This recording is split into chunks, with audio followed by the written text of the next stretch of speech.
Hello students, how are you. Okay student, अपने क्या discussion करते हैं क्लास नाइन्थ। तो क्लास नाइन्थ का चैप्टर चल रहा था कौन सा, मैटर इन अवर सराउंडिंग। ठीक है, मैटर इन अवर सराउंडिंग अपना चैप्टर चल रहा था। इस चैप्टर के बारे में अपने क्या करते हैं, डिस्कशन करते हैं। ठीक है, अब देखो हमने कल तक क्या पढ़ा था कि मैटर के बारे में रीड किया, मैटर के पार्टिकल्स के बारे में रीड किया, हमने स्टेट के बारे में रीड किया। और जो पार्ट यानी कि एक स्टेट से दूसरे स्टेट में चेंज किए जाते हैं तो वो किस किस के इफेक्ट पर चेंज किए जाते हैं, टेम्परेचर और प्रेशर के इफेक्ट के ऊपर हमने ये सारा डिस्कशन कर लिया था। ओके स्टूडेंट्स, बीच में बेटा जो भी क्वेश्चंस आ रहे हैं उन सभी को क्या करना है, आपको कंप्लीट करना है। ठीक है, सारे के सारे कंप्लीट करने हैं और अपना वर्क कंटिन्यू सबमिट करते रहो। ओके स्टूडेंट, तो अब आज अपने बात करते हैं किसके, इवोपोरेशन की। अब देखो इवोपोरेशन क्या होता है। देखो, हम विदाउट टेम्परेचर हमने किसी चीज को हीट नहीं किया, ठीक है, फिर भी कुछ ना कुछ चीजें ऐसी होती है यानी कि जो कि मतलब उनके अंदर क्या होने लग जाते हैं, कुछ चेंजेस आने शुरू हो जाते हैं। किस टाइप के चेंजेस, जैसे देखो कि do we always need to heat और change pressure for changing the state of matter. क्या हर बार हमें टेम्परेचर और प्रेशर की क्या रिक्वायरमेंट होती है, ठीक है, या हीट की रिक्वायरमेंट होती है कि किसी भी मैटर का जो मतलब स्टेट है उसको चेंज करने के लिए? नहीं, कुछ चीज़ें ऐसी होती है जो कि अपने आप होती है। लाइक है जैसे क्या कि किसी वाटर को अपनों ने ओपन लेफ्ट अनकवर्ड छोड़ दिया, slowly changes into the vapour. यानी कि हम देखते हैं ना कई बार क्या होता है समर टाइम के अंदर, यानी कि अभी के जो टाइम चल रहा है इस टाइम के अंदर, कि वाटर जो होता है ऑलमोस्ट यानी कि अपने आप कौन सी कंडीशन में चला जाता है, वेपर कंडीशन में चला जाता है। वेट क्लोथ्स ड्राई अप, हम क्या करते हैं जो कपड़े हम सुखाते हैं वो क्या हो जाते हैं, इजिली क्या हो जाते हैं, ड्राई अप हो जाते हैं। इन सब के रीजंस क्या हैं? तो देखो, मैटर के जो पार्टिकल्स होते हैं वो हमेशा कैसे रहते हैं, मूविंग स्टेट में रहते हैं, कभी भी वो रेस्ट स्टेट में नहीं रहते। एट ए गिवन टेम्परेचर कोई भी गैस है या लिक्विड है या फिर क्या है, सॉलिड है, there are the particles with different amounts of the kinetic energy. सबकी काइनेटिक एनर्जी क्या रहेगी, डिफरेंट रहेगी। क्या सबकी काइनेटिक एक जैसी होती है क्या? नहीं, सॉलिड की काइनेटिक एनर्जी सबसे कम होती है, ठीक है। उसके बाद में किसकी, सॉलिड के बाद में किसकी आती है, सॉलिड हो गया, फिर लिक्विड, ठीक है, लिक्विड की ज्यादा रहती है, ठीक है, और गैस की सबसे ज्यादा काइनेटिक एनर्जी होती है। जिसके पार्टिकल्स ज्यादा फ्री होते हैं यानी कि ज्यादा इंडिपेंडेंट होते हैं, उनकी काइनेटिक एनर्जी भी क्या होती है, ज्यादा होती है। जैसे ही अपने टेम्परेचर प्रोवाइड करते हैं तो काइनेटिक एनर्जी भी क्या हो जाएगी, ज्यादा हो जाएगी। इन सब के बारे में अपनों ने क्या किया था, डिस्कशन किया था। आई होप सो इतना समझ में आया होगा सभी को। अब जरा ध्यान देना स्टूडेंट्स, देखना कि इवोपरेशन क्या होता है। जब मतलब विदाउट यानी कि एक वाटर का वो कंडीशन या किसी स्टेट का वो कंडीशन जब क्या हो जाता है, वो अपने एक स्टेट से दूसरे स्टेट में चेंज हो जाता है। सिंपल सी बात करें कि वाटर का क्या हो जाना, वाटर किस में कन्वर्ट होना, वेपर में कन्वर्ट होना, ठीक है। नेचुरली जो कन्वर्ट होता है उसको क्या बोला जाता है, इवोपरेशन बोला जाता है, ठीक है। This phenomena of change of liquid into vapours, यानी कि लिक्विड का वेपर में चेंज होना एट एनी टेम्परेचर, ठीक है, किसी टेम्परेचर पर। लेकिन बॉइलिंग पॉइंट से वो टेम्परेचर कैसा होगा, कम होगा, तो उसको क्या बोला जाता है, इवोपरेशन बोला जाता है। लाइक है जैसे अगर अपने रेन का कंसेप्ट देखें तो रेन का कंसेप्ट भी यही होता है क्या, कि जो नीचे का जो वाटर होता है वो वेपर होकर ऊपर की तरफ जाता रहता है और उसी वेपर से क्या बनते हैं, क्लाउड्स बनते हैं, और फिर उन्हीं क्लाउड से रेन होकर नीचे आ जाती है। फिर वो वाटर सन की रे हेल्प से यानी कि सनलाइट की हेल्प से, हीट की वजह से वो फिर से वेपर के अंदर कन्वर्ट होकर वापस ऊपर चला जाता है। ओके स्टूडेंट्स, ठीक है। Away from the forces of attraction, जैसे जैसे उनके अंदर हीट बढ़ती जाएगी तो फोर्स ऑफ अट्रैक्शन क्या होता जाएगा, कम होता जाएगा। और फोर्स ऑफ अट्रैक्शन अगर कम होगा तो सिंपल सी बात है क्या होगा, कि फोर्स ऑफ अट्रैक्शन कम हो जाएगा तो काइनेटिक एनर्जी ज़्यादा होगी और पार्टिकल्स के अंदर मूविंग स्टेट क्या हो जाएगी, मूविंग क्या हो जाएगा, काफ़ी ज़्यादा हो जाएगा। Okay student, I hope so इतना समझ में आया होगा आप सभी को। ओके तो अब देखते हैं अपने फैक्टर्स अफेक्टिंग द इवोपोरेशन, ठीक है। अब देखो हमने इवोपोरेशन तो देख लिया, अब इवोपोरेशन को ऐसे कौन कौन से फैक्टर हैं जो कि इफेक्ट करते हैं। अब देखो सिंपल सी बात है कि कोई भी जो अगर लिक्विड वेपर में कन्वर्ट हो रहा है तो कुछ ना तो कुछ इफेक्ट होंगे, यानी कि किसी ना किसी वजह से। अब देखो नॉर्मली अगर किसी दिन क्लाउड्स ज्यादा होंगे तो क्या इवोपोरेशन कम होगा या ज्यादा होगा, नॉर्मल सी बात है कम होगा। क्यों, क्योंकि हीट क्या मिल रही है उन्हें, कम मिल रही है, ठीक है। तो ऐसे कुछ फैक्टर्स के बारे में अपने डिस्कशन करते हैं कि कौन कौन से ऐसे फैक्टर्स हैं जो कि मतलब किसको, इवोपरेशन की जो प्रोसेस होती है उसको किस टाइप के अंदर इफेक्ट डालते हैं।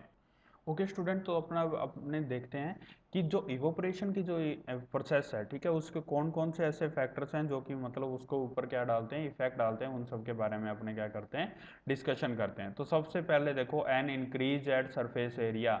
देखो एक तो ये बीकर है, ठीक है, और एक इस टाइप का बीकर है, दोनों में वाटर प्रेजेंट है, सनलाइट दोनों के ऊपर आ रही है। तो मेरे को बताओ कि दोनों में से क्या होगा, कौन से के ऊपर, ए के ऊपर या बी, कौन से बीकर के, यानी कि इवोपरेशन की प्रोसेस ज़्यादा होगी। तो ऐसा देखो, हीट इसके अंदर जो हीट की अमाउंट होगी वो कम जा रही है अंदर, ठीक है, इसके अंदर हीट की अमाउंट क्या जाएगी, इतने बड़े सरफेस एरिया पर जाएगी। तो अगर सरफेस एरिया क्या होगा, ज़्यादा होगा, तो इवोपरेशन की प्रोसेस भी क्या होगी, इंक्रीज होगी। ओके स्टूडेंट, समझ में आया कि एरिया ज़्यादा होगा तो इवोपरेशन की जो स्पीड रहेगी, यानी कि इवोपरेशन की जो प्रोसेस है, the rate of evaporation increases. For example, while putting clothes for drying up, we spread them out and increase of temperature. Simple सी बात है, देखो क्या है कि अगर अपने वेट जो क्लोथ्स वगैरह होते हैं, अगर अपने उनको सुखाते हैं, अगर इकट्ठा छोड़ देंगे, ठीक है, इकट्ठा करके उस कपड़े को छोड़ देंगे, क्लॉथ को छोड़ देंगे, तो क्या जल्दी ड्राई अप होगा, या फिर उसको स्प्रेड करके अगर अपने डालते हैं, ठीक है, तो कौन से कंडीशन में ड्राई अप जल्दी होगा, स्प्रेड करने में। क्यों, क्योंकि एरिया क्या हो गया, ज्यादा हो गया। अब जितना ज्यादा एरिया होगा उतना जल्दी ही वो क्या होगा, ड्राई अप होगा, यानी कि इवोपरेशन की प्रोसेस क्या होगी, फास्ट होगी। नेक्स्ट देखते हैं, एन इंक्रीज ऑफ टेम्परेचर, ठीक है, यानी कि टेम्परेचर का क्या होना, इंक्रीज होना, ठीक है। अब जैसे ही टेम्परेचर क्या होगा, इंक्रीज होगा, तो जैसे टेम्परेचर इंक्रीज होगा तो उसके अंदर इवोपरेशन की प्रोसेस भी क्या होगी, ज़्यादा होगी। हीट जितनी ज़्यादा मिलेगी, जितनी ज़्यादा हीट मिलेगी उतना ही ज़्यादा, यानी कि जल्दी क्या होगा, यानी कि इवोपरेशन की जो प्रोसेस है वो क्या होगी, फास्टली डन होगी, ठीक है, जितनी ज़्यादा हीट मिलेगी।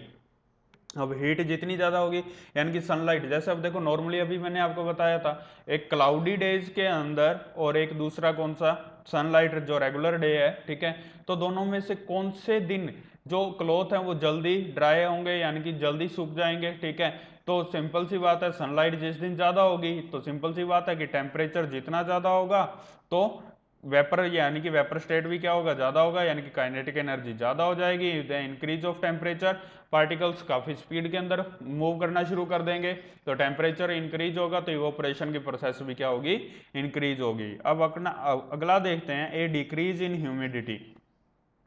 ह्यूमिडिटी क्या होती है, सबसे पहले तो ये समझो, जैसे अभी देखते हैं ना, अभी बारिश वगैरह के टाइम के अंदर क्या होती है, यानी कि उमस जिसको बोला जाता है, उमस के दिन या चौमासा क्या बोला जाता है, ठीक है।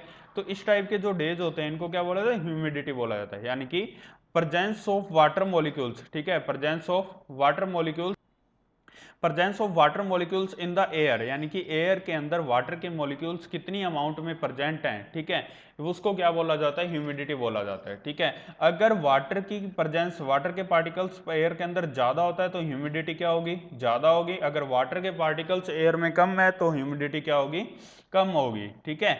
ओके स्टूडेंट, तो humidity is the amount of water vapour present in air. The air around us can not hold more than a definite amount of water vapour of a given temperature. If the amount of water in air is already high, the rate of evaporation decreases. Simple सी बात। अब देखो, अगर water के particles ज्यादा हैं तो humidity ज्यादा है। अब ड्राई होगा तो ड्राई होके इसमें वाटर के पार्टिकल्स ही तो वेपर बन के ऊपर जाएंगे, अब ऊपर डिजोल्व होने की जगह ही नहीं है, तो क्या जल्दी ड्राई होगा, क्या नहीं होगा, ह्यूमिडिटी ज्यादा होगी तो इवोपरेशन की प्रोसेस क्या हो जाएगी, स्लो हो जाएगी, ठीक है। सिंपल सी बात क्या, कि अगर ह्यूमिडिटी ज्यादा होगी तो इवोपरेशन की प्रोसेस क्या हो जाएगी, स्लो हो जाएगी। And increase in wind speed. अब देखो, अगर विंड स्पीड क्या होगी, ज्यादा होगी, नॉर्मल सी बात है, अगर अपने वेट का क्लोथ वगैरह को ऊपर डालते हैं, ठीक है, तो उसकी वजह से क्या होता है कि अगर विंड स्पीड, यानी कि हवा ज्यादा तेज होगी तो वो जल्दी क्या हो जाएगा, यानी कि ड्राई हो जाएगा। सिंपल सी बात, अगर विंड स्पीड ज्यादा होगी तो क्या होगा, यानी कि जो इवेपोरेशन की प्रोसेस है वो क्या हो जाएगी, फास्ट होगी। ओके स्टूडेंट, तो इवेपोरेशन के जो फैक्टर्स हैं कौन कौन से, एक तो surface area, second temperature, humidity और विंड स्पीड, ठीक है। तो तीन कंडीशन के अंदर तो इवेपोरेशन की प्रोसेस क्या होगी, फास्ट होगी, लेकिन एक ह्यूमिडिटी अगर ज्यादा होगी तो प्रोसेस क्या हो जाएगी, स्लो हो जाएगी। Okay student, I hope so इतना समझ में आया होगा आप सभी को। ओके स्टूडेंट, तो अब अपने देखते हैं किसके बारे में, how does evaporation cause cooling. अब इवोपरेशन की जो प्रोसेस है ये कूलिंग को किस टाइप के अंदर इफेक्ट करती है उसके बारे में देखते हैं। चलो, तो देखो ये हमारे पास बीकर है, इसके अंदर मैंने वाटर लिया, तो वाटर किस में कन्वर्ट हुआ, वेपर में कन्वर्ट हुआ। वेपर में कन्वर्ट कैसे होगा, जब इसके ऊपर हीट आएगी तो हीट आने की वजह से उसकी एनर्जी होगी, और एनर्जी लॉस की वजह से वो किसके अंदर कन्वर्ट हो जाएगा, वेपर के अंदर। अब ये क्या करेगा, जो वेपर के जो पार्टिकल्स होंगे ये सराउंडिंग से क्या लेंगे, यानी कि जो हीट होगी यानी कि जो एनर्जी होगी सराउंडिंग के अंदर उसको क्या कर लेंगे, एब्जॉर्ब कर लेंगे। और एब्जॉर्ब करके यहाँ पर यानी कि इसका टेम्परेचर, इसके सराउंडिंग का जो टेम्परेचर रहेगा वो क्या हो जाएगा, डिक्रीज हो जाएगा, यानी कि उसकी वजह से क्या होने लग जाएगी, एयर कूल होने लग जाएगी। तो देखो the liquid keeps on the evaporating, जब हमने उसको लिक्विड को इवोपरेटिंग के लिए रख दिया, particles of liquid absorb energy, energy को एब्जॉर्ब करेंगे जो सराउंडिंग में, to regain the energy lost during the evaporation. अब इवोपरेशन के टाइम में जो एनर्जी लॉस की थी उसको दोबारा गेन करेंगे। दिस एब्जॉर्प्शन ऑफ एनर्जी, और उस एनर्जी को लेने की वजह से surrounding make the surrounding cold, ठीक है। तो आसपास की जो मतलब एयर रहेगी वो कैसी होने लग जाएगी, ठंडी होने लग जाएगी, ठीक है। तो इट मीन्स यानी कि इवोपरेशन कोज द क्या करती है, कूलिंग, यानी कि इवोपरेशन की प्रोसेस से क्या होती है, कूलिंग भी होती है। जैसे नॉर्मली अगर अपने देखते हैं, जैसे क्या होता है, रेन वगैरह आने के बाद में जो एयर होती है वो कैसी हो जाती है, काफ़ी ज़्यादा ठंडी हो जाती है, ठीक है, कूलिंग एयर होती है, ठीक है। अब इसका रीजन क्या होता है, इसका रीजन यही होता है, इवोपरेशन का ही रीजन रहता है कि मतलब रेन के जस्ट बाद में कौन सी यानी कि जो एयर रहती है काफ़ी ज़्यादा कूलिंग हो जाती है, उसका रीजन क्या रहता है, इवोपरेशन का ही रीजन रहता है। ओके स्टूडेंट, तो देखो अब क्या होता है कि जैसे ही अपने क्या करते हैं, एक्टोन यानी कि जो नेल पॉलिश रिमूवर होता है, अगर अपने उसको पाम पर लेते हैं तो उसकी वजह से ठंडा क्यों हो जाता है, क्यों, क्योंकि पाम से जो एनर्जी होती है, पार्टिकल्स क्या करते हैं, अपने पाम के सराउंडिंग जो एनर्जी होती है और सराउंडिंग से एनर्जी को क्या कर लेते हैं, गेन कर लेते हैं, जिसकी वजह से इवोपरेट होता है, causing the palm to feel cool, ठीक है। तो उसकी वजह से धीरे धीरे क्या होने लग जाता है, ठंडा होना क्या हो जाता है, शुरू हो जाता है। After a hot sunny day, ठीक है, पीपल क्या करते हैं, यानी कि sprinkle the water on the roof on open ground, यानी कि ओपन ग्राउंड के अंदर क्या होने शुरू हो जाते हैं, यानी कि, तो अब जरा ध्यान देना क्या होता है कि जब काफ़ी सनी डे के बाद में क्या कहते हैं, पीपल क्या करते हैं, लोग क्या करते हैं, छिड़काव करते हैं। ऐसा क्यों किया जाता है, क्योंकि लेटेंट हीट ऑफ वेपराइजेशन की वजह से वो जो पार्टिकल्स होते हैं वो गेन एनर्जी को गेन कर लेंगे, और फिर वो सरफेस को क्या कर देते हैं, हॉट सरफेस को कौन सी सरफेस में कन्वर्ट कर देते हैं, कूलिंग सरफेस में। Why should we wear cotton clothes in the summer, तो अपने समर के अंदर कॉटन क्लॉथ्स को क्यों यूज करते हैं, क्योंकि ये इजीली क्या हो जाते हैं, ड्राई अप हो जाते हैं, ठीक है। अपने क्या हो जाते हैं, यानी कि स्वेट वगैरह की वजह से काफ़ी ज़्यादा यानी कि ये क्या हो जाते हैं, गीले हो जाते हैं, ठीक है। तो उसकी वजह से वेट हो जाते हैं, तो उनको मतलब लेटेंट यानी कि इवोपरेशन के प्रोसेस के थ्रू यानी कि जल्दी ड्राई अप हो जाए, इसलिए अपने कौन से टाइप के क्लोथ्स को प्रेफर करते हैं, कॉटन क्लोथ्स को। और वेपर होने के बाद में, वेपराई इवोपरेशन के प्रोसेस के बाद में ये हमें क्या देते हैं, काफ़ी ज़्यादा कूलिंग प्रोवाइड करते हैं, ठीक है। इसीलिए अपने क्या करते हैं, कॉटन क्लोथ्स को प्रेफर करते हैं पहनने के लिए।